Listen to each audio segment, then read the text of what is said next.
In the dark underbelly of the 1950s New York City, a brutal murder shook the very foundations of the Mafia, a murder so shocking that it left the entire criminal underworld reeling. On October 14, 1957, Albert Anastasia, the brutal boss of the Murder Incorporated, was brutally gunned down while getting a haircut at Park Avenue's swanky barbershop. The impact was not just felt by the Mafia, but sent shockwaves through the entire nation. As newspapers across the country blared the headline, "Anastasia is slain in barbershop," this was no ordinary hit. It was a public execution, a bold statement in the silent language of the Mafia. So who ordered the hit and why? Let's dive into this week's episode of Mafia. He died standing like a real Don should. Albert.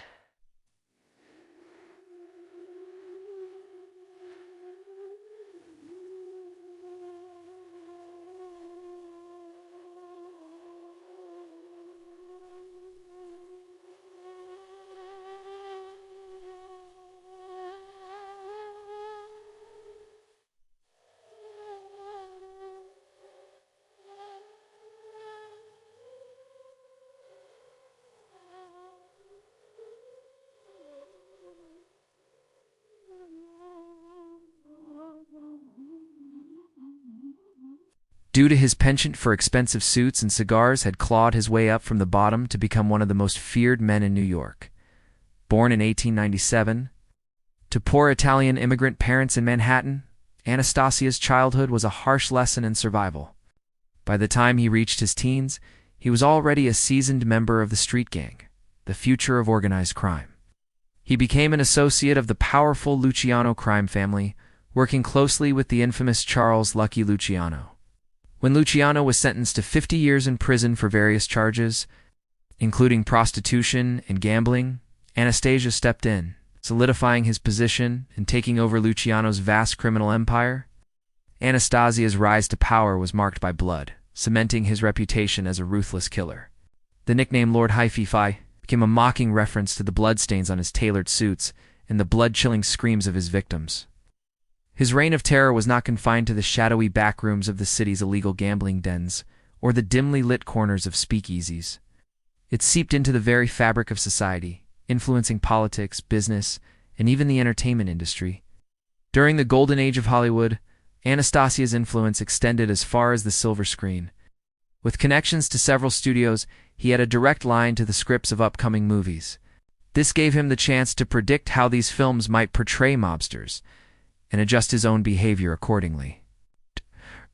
In the early days of the film, The Untouchables, he was so displeased with the characterization of Al Capone that he threatened legal action unless the producers changed the portrayal. Interestingly enough, this wasn't entirely altruistic. He wanted to avoid any resemblance to himself. Such was his influence that the producers buckled under the pressure, altering the script to make the character less realistic and therefore less problematic.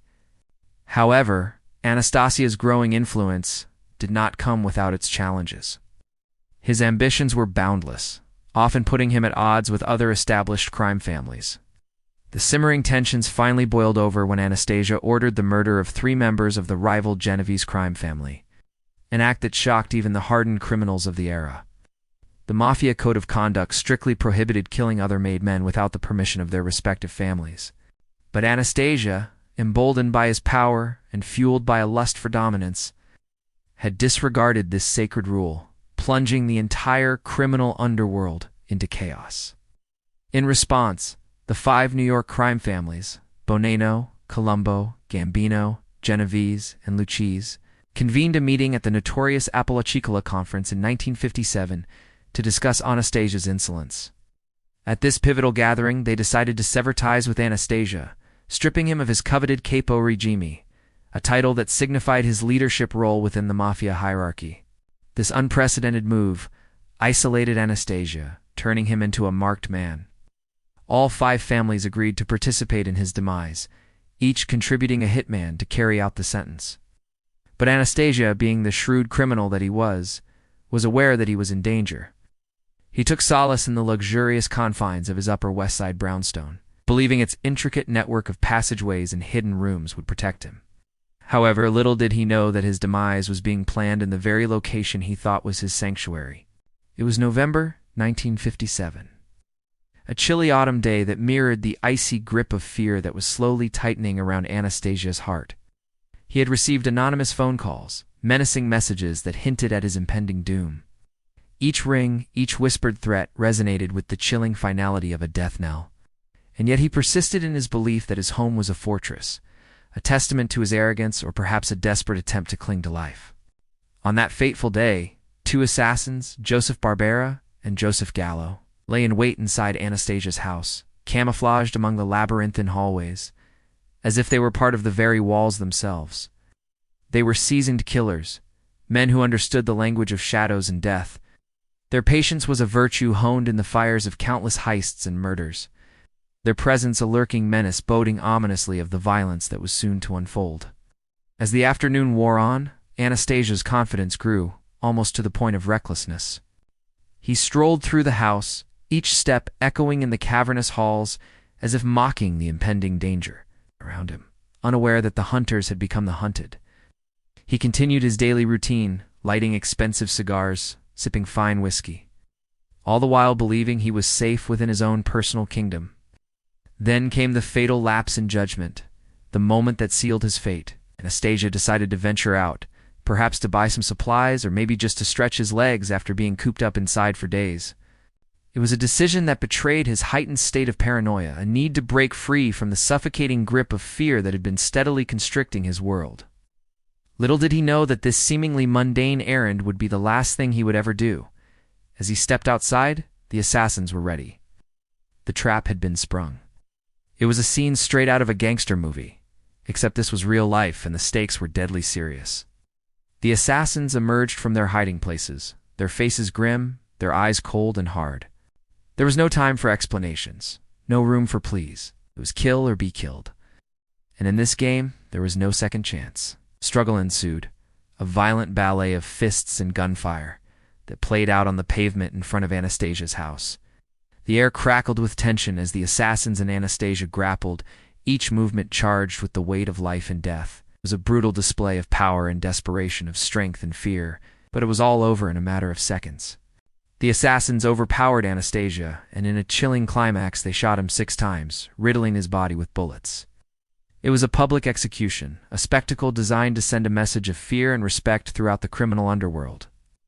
As Anastasia slumped to the ground, mortally wounded, he looked down at the cobblestones, a defeated king surveying his fallen kingdom. The assassins, their job done, vanished into the labyrinthine streets of the city, leaving behind a crime scene that would become the stuff of legends. The news of Anastasia's murder spread like wildfire, sending tremors through the Mafia hierarchy. It was a message delivered loud and clear. No one, no matter how powerful, how well-connected, or how ruthless, was safe. The price of betrayal, of stepping out of line, was death. The murder of Albert Anastasia wasn't just a mob hit. It was a landmark event in the annals of organized crime. It signaled a new era, one where the old rules were being rewritten, and where the cost of disobedience was the ultimate sacrifice. But what about the barbershop?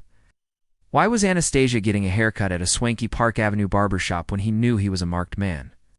Was it sheer carelessness, an inability to grasp the gravity of the situation? Or was it a fatal miscalculation? Perhaps he believed that his wealth, his status, would protect him even in the face of a citywide manhunt. Or maybe he was simply trying to maintain the facade of normalcy, hoping to convince himself and others that he was still in control. Whatever the reason, it was a fatal mistake.